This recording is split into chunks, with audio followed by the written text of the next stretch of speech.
Hello student, आज हम part 5 प्राथमिक क्रियाएं प्राइमरी एक्टिविटीज़ के बारे में पढ़ेंगे। इसमें एक वीडियो में पूरा पाठ पढ़ाया गया है। मानव की वे क्रियाएं जिनसे आमदनी होती है, ऐसी क्रियाएं जिनसे पैसा मिलता है, आमदनी होती है, वो सब आर्थिक क्रियाएं कहलाती हैं। और आर्थिक क्रियाओं को 4 भागों में बांटा गया है। मतलब ऐसी 4 काम हैं जिनसे पैसा मिलता है, उनको 4 भागों में बांटा गया है। प्राथमिक, द्वितीय, तृतीय, चतुर्थ क्रियाएं, ये चारों काम हैं जिसमें बांटा गया और चारों क्रियाओं से पैसा मिलता है। तो प्राथमिक क्रियाएं इन्हीं में से एक हैं। तो प्राथमिक क्रियाएं क्या होती है? Primary activities. इसके अंदर वो आता है आखेट, मतलब जानवरों का शिकार करना। जानवरों को शिकार करने को प्राथमिक क्रिया में आता है। मछली पकड़ना, ये भी प्राथमिक क्रिया है। पेड़ काटना, खेती करना, जानवरों को पालना, भोजन संग्रहण, फूड कलेक्शन जिसे कहते हैं खाने को इकट्ठा करना, और खनिज मतलब मिनरल ज़मीन से खोदकर निकाला। ये सब काम जो आते हैं आपके प्राथमिक क्रियाओं में आते हैं, प्राइमरी एक्टिविटीज़ में। तो नंबर 1 आखेट एवं भोजन संग्रह। आखेट मतलब शिकार करना, भोजन संग्रह मतलब खाने का इकट्ठा करना। ये व्यवसाय जो ये काम शुरू किया गया, भोजन, कपड़े, शरण मतलब मकान के लिए जैसी प्राथमिक ज़रूरतों को पूरे करने के लिए ये काम शुरू किए गए थे। मतलब रोटी, कपड़ा और मकान जैसी चीज़ों को पाने के लिए प्राथमिक क्रियाएं शुरू की गई। इसमें शिकार करने में और भोजन इकट्ठा करने में बहुत कम पैसा लगता है, कम तकनीक, कम टेक्नोलॉजी की ज़रूरत होती है, मगर ज़्यादा मेहनत की ज़रूरत होती है शिकार करने में और भोजन इकट्ठा करने में। तो इसके अंतर्गत क्या होता है, स्थानीय लोगों की मदद से, जो लोकल लोग जो वहाँ पाए जाते हैं जहाँ शिकार किया जाता है, कीमती पेड़ों की पत्तियाँ इकट्ठा करते हैं, छाल को इकट्ठा करते हैं, औषधिया पौधे, जड़ी बूटी वाले जिनसे इलाज किया जाता है, ऐसे पौधों को इकट्ठा किया जाता है और इन्हें संशोधित सुधार कर अंतर्राष्ट्रीय बाज़ारों में बेचने के लिए भेज दिया जाता है। मशीनों के द्वारा इनको सुधार किया जाता है और मार्केट, इंटरनेशनल मार्केट में इनको भेज दिया जाता है। तो कौन कौन सी वो चीज़ें हैं? जैसे आपकी संग्रहित जो इकट्ठी की जाती है, पौधे की छाल को इकट्ठा किया जाता है, उनसे क्या बनाया जाता है? कुनैन, चमड़ा।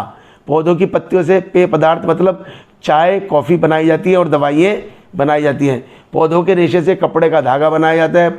पौधों का तना से रबड़ और गोंद बनाया जाता है। तो प्राथमिक क्रिया में दूसरा है पशुपालन। तो विभिन्न जलवायु प्रदेशों में रहने वाले लोगों ने पर्यावरण के अनुकूल पशुओं को पालतू बनाया है। पहले जानवर ऐसे ही रहते थे, मगर अलग अलग पर्यावरण में बहुत सारे जानवरों को लोगों ने पालतू बना लिया, अपने घर में रखने लग गए हैं। तो धीरे धीरे पशुपालन खेती का सहायक उद्योग बनकर विकसित होने लगा। धीरे धीरे जो खेती करते थे लोग, उसके साथ साथ पशुपालन भी करने लगे। जब विकास और प्रगति हुई, टेक्नोलॉजी का बढ़े, तो पशुपालन व्यावसायिक धंधा बन गया। तो आज की डेट में जो पशुपालन है, जानवरों का पालन, ये बिजनेस के तौर पर किया जाता है और इससे बहुत ज़्यादा पैसा कमाया जाता है, जिसे पशुचारण भी कहते हैं। उसके बाद आता है पशुपालन 2 तरह के होते हैं, एक चलवासी पशुपालन चलवासी, और दूसरा वाणिज्य पशुधन पालन।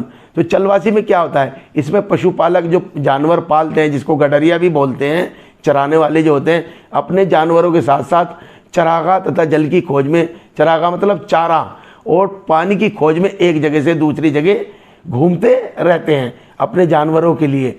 इन चरवाहों को घुमंतु चरवाहे कहते हैं, क्योंकि ये घूमते रहते हैं, इसीलिए इनको घुमंतु कहते हैं।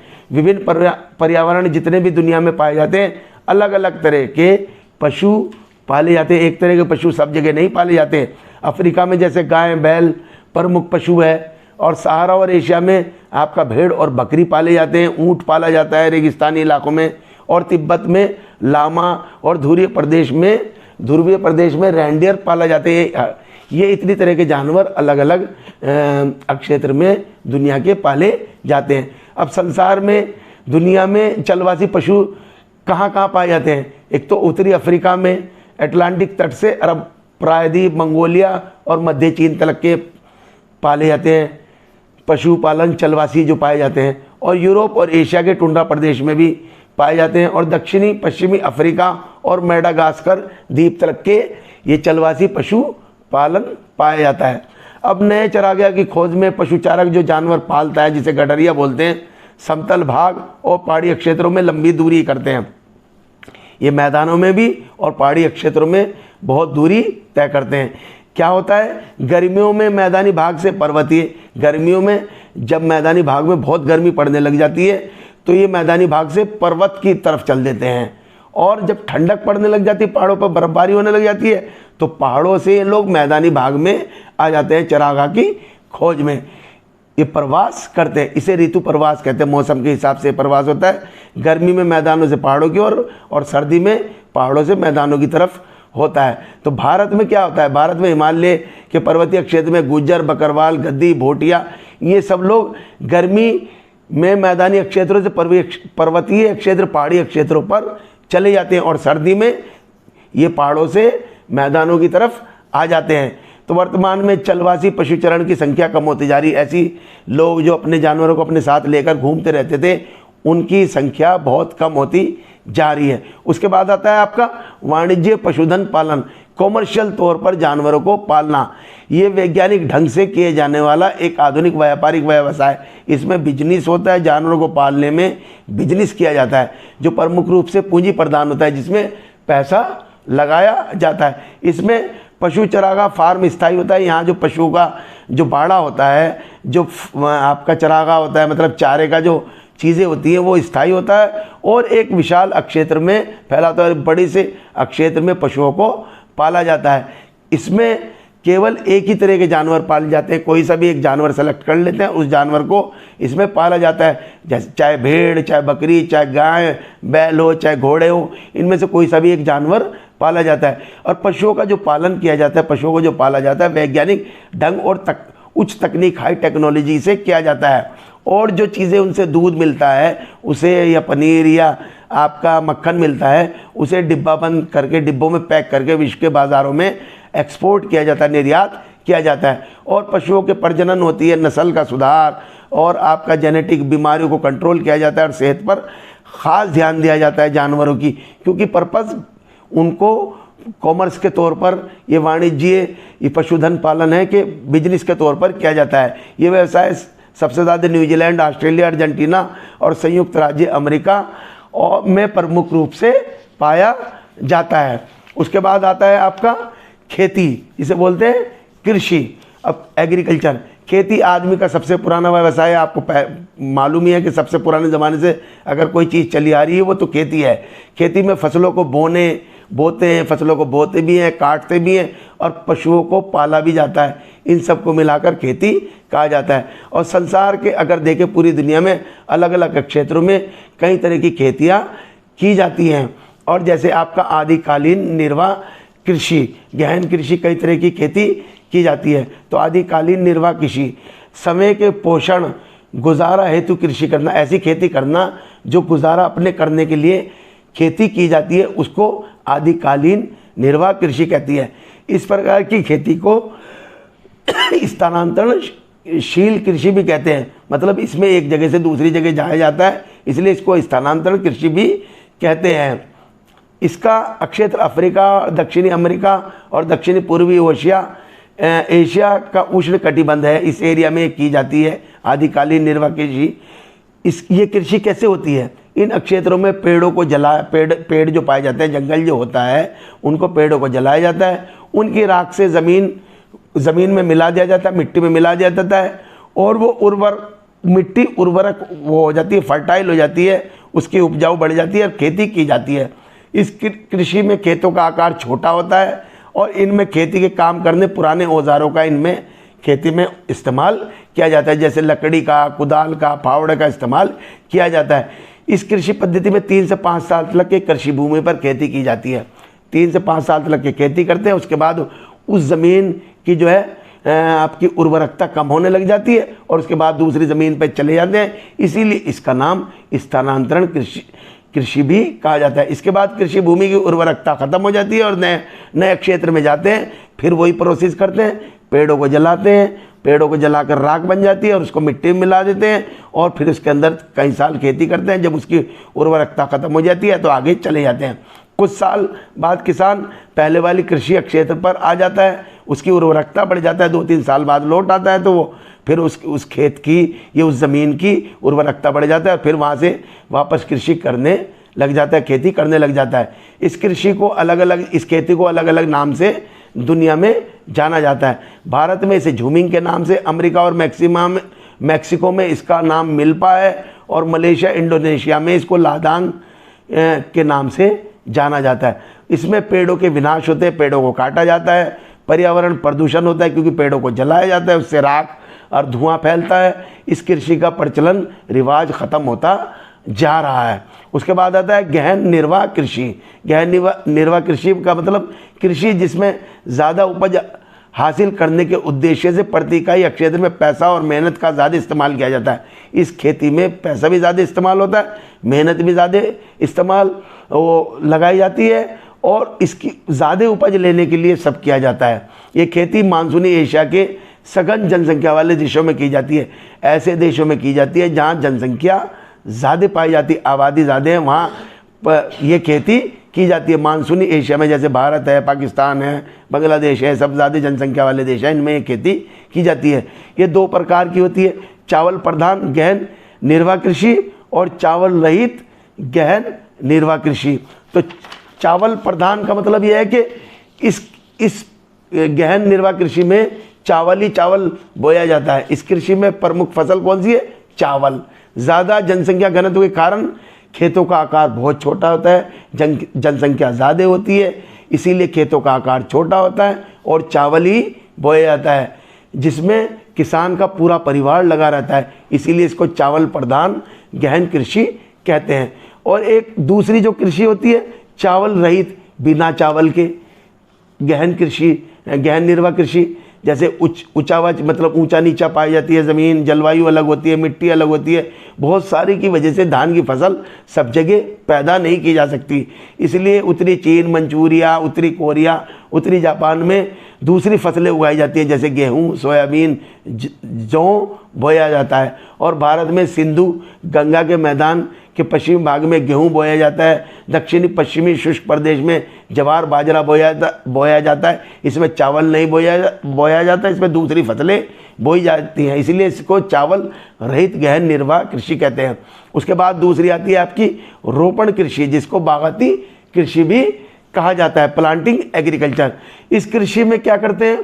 पौध लगाकर बागों से व्यावसायिक फसलों का उत्पादन किया जाता है। मतलब पौध लगाई जाती है और जो बाग पैदा होता है उसकी फसल को बेचा जाता है, इसीलिए इसको बागाती कृषि भी कहे जाते हैं। बड़े बड़े बाग किसी एक फसल के लगाए जाते हैं, इसे बागाती कृषि भी कहा जाता है। इस प्रकार की कृषि में बड़े बड़े बागानों में चाहे चाय के बाग हों, चाहे रबड़ के बाग हों, चाहे गन्ने का बाग हों, चाहे केले के बाग हों, चाहे नारियल, किसी एक फसल के बाग लगाए जाते हैं। ब्राज़ील में जैसे कॉफ़ी के बाग को फजंडा कहते हैं, तो ब्राज़ील में कॉफ़ी पैदा होती है, कॉफ़ी के ही बाग लगाए जाते हैं, एक ही फसल उगाई जाती है। इसकी विशेषताएं क्या है? इस कृषि में खेतों का आकार बहुत बड़ा होता है, बड़े बड़े खेत के आकार होते हैं, उसी के अंदर ये फसलें बोई जाती हैं। और इस कृषि में ज़्यादा पैसा लगता है, टेक्निक भी ज़्यादा होती है और प्रबंध भी होता है, मैनेजमेंट भी होता है, और वैज्ञानिक विधियों का इस्तेमाल किया जाता है, क्योंकि इसका पर्पज़ बेचना होता है। एक फसल को एक ही फसल उगाई जाती है। इस कृषि में एक फसल के उत्पादन पर ध्यान दिया जाता है, चाहे गन्ना हो, चाहे चाय हो, चाहे रबड़ हो, चाहे केला हो, एक फसल ही बोई जाती है। इस कृषि में उद्योगों के लिए कच्चा माल उगाकर खूब धन कमाया जाता है। जो देश इस रोपण कृषि को कर रहे हैं, एक फसल को उगाकर बहुत ज़्यादा पैसा कमा रहे हैं। तो विश्व के विभिन्न देशों में अगर बात करें तो कौन कौन सी फसल पैदा की जाती है? अब चाय जो है भारत और श्रीलंका में ज़्यादा पैदा होती है, और रबड़ मलेशिया, और गन्ना और केला पश्चिमी द्वीप समूह में, नारियल व गन्ना फिलीपींस में, और गन्ना इंडोनेशिया, और कॉफ़ी ब्राज़ील में पैदा होती है। उसके बाद आता है आपका विस्तृत कृषि। विस्तृत का मतलब बड़ी ज़मीन पर, वाणिज्य मतलब व्यापार के लिए अनाज की खेती की जाती है, जिसको कहते हैं विस्तृत वाणिज्य अनाज कृषि। इस कृषि की प्रमुख फसल कौन सी है? गेहूँ है। अब गेहूँ के साथ साथ मक्का, जोई, राई, जई भी, ये दूसरी फसलें भी बोई जाती हैं। इस कृषि में खेतों का आकार बड़ा होता है, इसीलिए इसको विस्तृत कृषि कहा जाता है। खेतों का साइज बहुत बड़ा होता है और औजारों का इस्तेमाल किया जाता है, मशीनों से इसमें खेती की जाती है। इस प्रकार की कृषि कहाँ होती है? यूरेशिया के स्टेपीज घास बहुल क्षेत्र, जो यूरेशिया के अंदर स्टेपीज क्षेत्र है जहाँ घास बहुत पाई जाती है, उसी एरिया में ये खेती की जाती है जिससे अनाज बोया जाता है। उत्तरी अमेरिका के प्रेरीज में और आपके अर्जेंटीना के पंपास घास का क्षेत्र है, दक्षिणी अफ्रीका के वेल्ड्स है, ऑस्ट्रेलिया के डाउन्स है और आपके घास के मैदान है, और न्यूजीलैंड के कैंटरबरी मैदानों में ये खेती की जाती है। और उसके बाद आता है मिश्रित कृषि, जिसको मिक्स फार्मिंग कहा जाता है। इस कृषि में फसलों के साथ साथ पशुपालन का धंधा भी किया जाता है, मतलब खेती भी करेंगे और जानवर को भी पालेंगे। उस तरह की खेती को मिश्रित कृषि कहा जाता है, यानी खाद्यान्न अनाज भी और चारा फसलों के उत्पादन के साथ साथ पशुपालन भी किया जाता है। चारा उगाया जाता है किसके लिए? जानवरों के लिए। तो ये दोनों काम किए जाते हैं साथ साथ। पशुओं में कौन कौन से जानवर पाले जाते हैं? चाहे भेड़, सुअर, कुक्कुट, पोल्ट्री, मुर्गी फार्म भी पाला जाता है, मुर्गी पालन भी किया जाता है। इसमें खेती कौन सी की जाती है, मतलब कौन सी फसल उगाई जाती है? गेहूँ, जौ, मक्का, कंदमूल, जैसे आपका गाजर, मूली, शलजम, चारे की विभिन्न फसलें उगाई जाती है। जानवरों के लिए चारा भी उगाया जाता है। एक और जहाँ किसान फसलों के उत्पादन से इनकम हासिल करता है, फसलें भी पैदा करता है तो उससे भी इनकम होती है, और वहीं पशुपालन से भी इनकम हासिल करता है, और जानवर जो पालता है उनसे भी उसको इनकम होती है, डबल इनकम होती है। इसलिए इसको मिश्रित खेती कहते हैं, और फसल से भी और जानवरों से भी। इस प्रणाली में फसलों को हेर फेर कर बोया जाता है, मतलब लगातार एक फसल नहीं बोई जाती, एक फसल बो दी फिर दूसरी फसल बो दी फिर तीसरी चेंज कर करके फसलें बोई जाती है, जिससे मिट्टी की उपजाऊपन बना रहता है। मिट्टी उपजाऊ होती है और उसका उत्पादन अच्छा रहता है फसलों को बदल बदल के बोने से। संसार में मिश्रित खेती कहाँ पाई जाती है? आपका पश्चिमी यूरोप, उत्तरी अमेरिका, यूरेशिया, दक्षिणी गोलार्ध, इन सब क्षेत्रों में बोई जाती है। उसके बाद आती है आपकी डेयरी कृषि, डेयरी फार्मिंग कहते हैं। इस कृषि में मुख्य ध्यान दुधारू, दूध देने वाले जानवरों पर ध्यान दिया जाता है, उसके प्रजनन पर, उनके संतान पर, उनके पालन पोषण पर, जानवरों पर ध्यान दिया जाता है। कृषि फसलें मुख्यतः इन पशुओं को खिलाने के लिए उगाई जाती है। वही फसलें उगाई जाती है जो जानवरों के खाने के लिए होती हैं, उन्हीं फसलों को उगाया जाता है जानवरों के लिए। पशुओं को रखने के लिए बाड़े बनाए जाते हैं, बड़े बड़े चरागाहों के लिए काफ़ी पैसों की ज़रूरत होती है, जो उनका चारा है उसके लिए काफ़ी पैसों की ज़रूरत होती है। और इसमें व्यावसायिक स्तर पर दुग्ध उत्पादन करने का काम आधुनिक मशीनें इसमें बहुत ही मॉडर्न टाइप की इस्तेमाल की जाती है, क्योंकि दूध का उत्पादन व्यावसायिक स्तर पर, मतलब बिजनेस के तौर पर किया जाता है। और डेयरी कृषि का काम शहर व औद्योगिक क्षेत्रों के नज़दीक किया जाता है। ज़्यादातर डेयरी जितनी पाई जाती है शहर हो या औद्योगिक क्षेत्रों के नज़दीक हैं, क्योंकि ये क्षेत्र ताज़ा दूध चाहिए इन क्षेत्रों को, और बहुत सारे डेयरी उत्पाद का मतलब मक्खन, बटर, आपका दूध, दही, ये सब और भी चीज़ें चाहिए कि अच्छे बाज़ार होते हैं शहर और फैक्ट्री वाले एरिया। डेयरी कृषि आपका उत्तरी पश्चिमी यूरोप, कनाडा, न्यूजीलैंड, दक्षिणी पूर्वी ऑस्ट्रेलिया और तस्मानिया में प्रमुख रूप से की जाती है। उसके अलावा फिर आता है आपका भूमध्य सागरीय कृषि। भूमध्य सागर पाया जाता है, उसके आसपास ये खेती की जाती है। तो भूमध्य सागर कृषि का रिवाज भूमध्य सागरीय जलवायु रखने वाले क्षेत्रों में है। जहाँ भूमध्य सागरीय जलवायु पाई जाती है, भूमध्य सागर के आसपास भूमध्य सागरीय जलवायु पाई जाती है, वहीं ये खेती की जाती है। यूरोप और अफ्रीका के बीच में भूमध्य सागर है, वहाँ उस क्षेत्रों में ये खेती की जाती है। इसमें जो अंगूर है भूमध्य सागर की प्रमुख फसल है, इसी भूमध्य सागर कृषि की सबसे मेन फसल अंगूर है। अंगूरों से अच्छी क्वालिटी की शराब बनती है, मुनक्का बनता है, किशमिश तैयार की जाती है।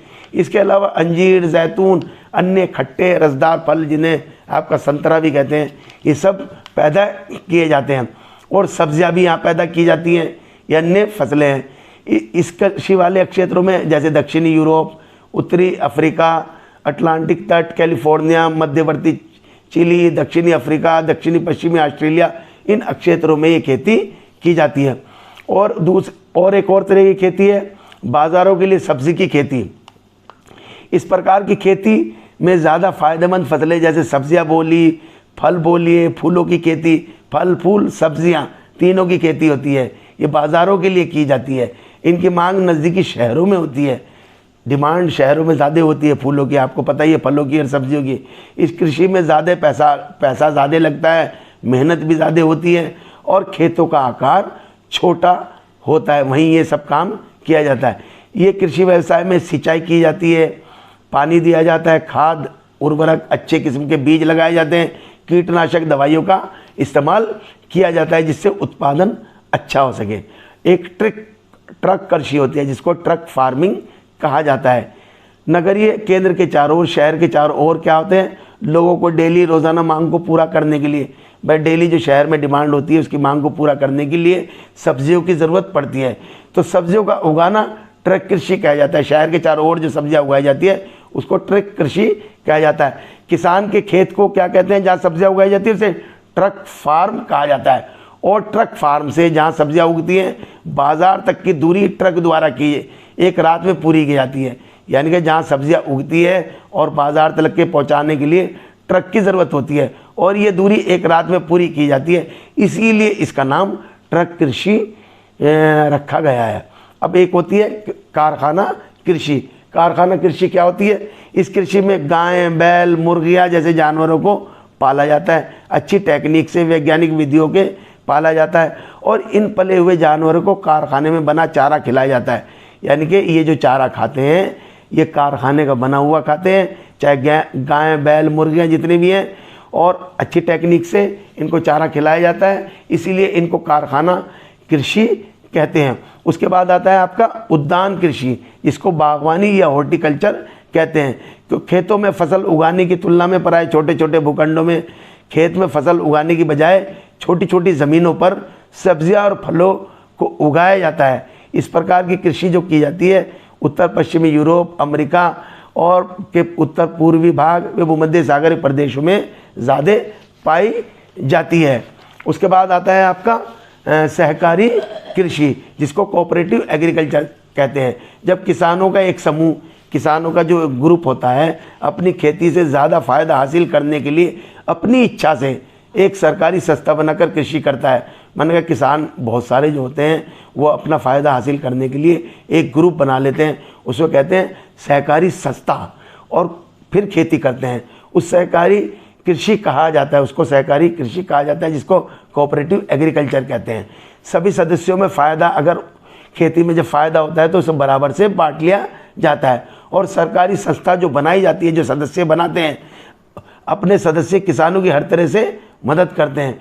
यानी कि ये जो सरकारी संस्था है, जो भी सदस्य इसका बना हुआ है किसान, उसकी मदद की जाती है, चाहे बीज हो, खाद हो, कृषि उपकरण हो, खरीदने से लेकर जितने भी काम हैं वो सब कृषि उत्पाद सही कीमत में बिकवाने में मदद देती है। यही संस्था जो है आपका खरीदवाने और बिकवाने में मदद करती है। तो डेनमार्क, नीदरलैंड, स्वीडन, रूस, इटली में ये सबसे अच्छी संचालित हो रही है, अच्छे से चल रही है।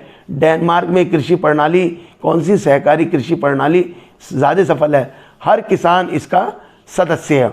उसके बाद आता है सामूहिक कृषि, इसको कलेक्टिव एग्रीकल्चर कहते हैं।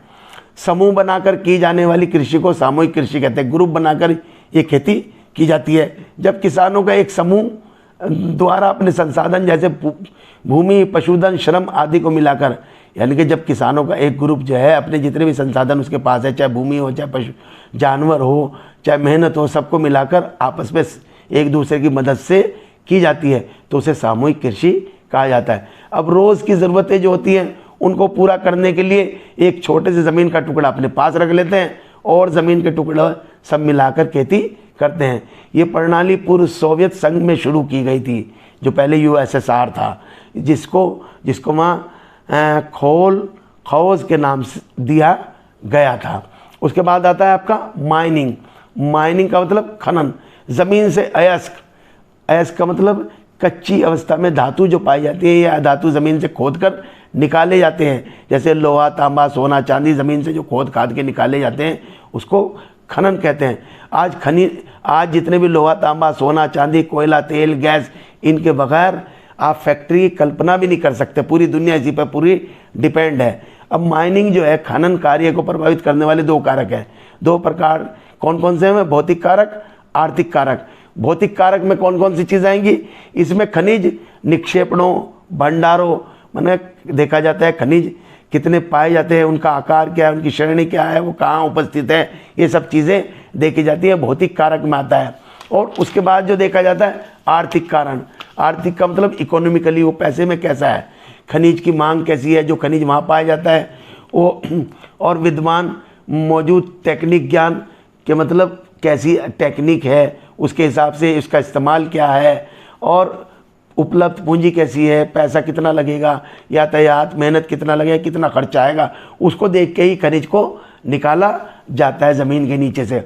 अब खनन की विधियाँ, अब खनिज को जो आपका मिनरल है, लोहा तांबा सोना चांदी को निकालने की 2 विधियाँ भारत में की जाती हैं। तो 2 प्रकार की विधियाँ अपनाई जाती हैं, जो खनिज की उपस्थिति की अवस्था को पता करती हैं और वो कौन सा खनिज पाया जाता है और उस पर डिपेंड करती है वो कहाँ पाया जाता है, उसी हिसाब से विधि का इस्तेमाल किया जाता है। तो धरातलीय खनन विधि और दूसरी भूमिगत या कूप की खनन विधि।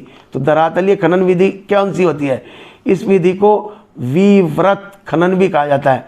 इस विधि में क्या होता है, उन खनिजों को खनन के लिए इस्तेमाल किया जाता है ज़मीन के नज़दीक कम गहराई पे पाए जाते हैं। बहुत सारे खनिज ऐसे होते हैं जो ज़मीन के बहुत करीब होते हैं, ज़्यादा गहराई पर नहीं पाए जाते, तो उसमें धरातलीय खनन विधि से वो खनिज निकाले जाते हैं। ये सबसे सस्ती विधि होती है और इस विधि में खनन करने के लिए सुरक्षा उपकरणों का कम खर्चा, इसमें खर्चा भी कम आता है और इसमें सुरक्षा भी ज़्यादा रहती है। इस विधि से खनन करने पर उत्पादन जल्दी और ज़्यादा होता है, क्योंकि ये ज़मीन के नज़दीक ही खोद कर उन खनिजों को निकाल देते हैं, तो खर्चा भी कम होता है और मेहनत भी कम होती है और उत्पादन जल्दी हो जाता है।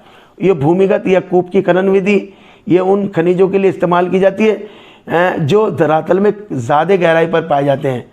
मतलब जो कम गहराई पे होते हैं उसे धरातलीय, और जो ज़्यादा गहराई पे पाए जाते हैं वो भूमिगत या कूप की खनन विधि से निकाला जाता है।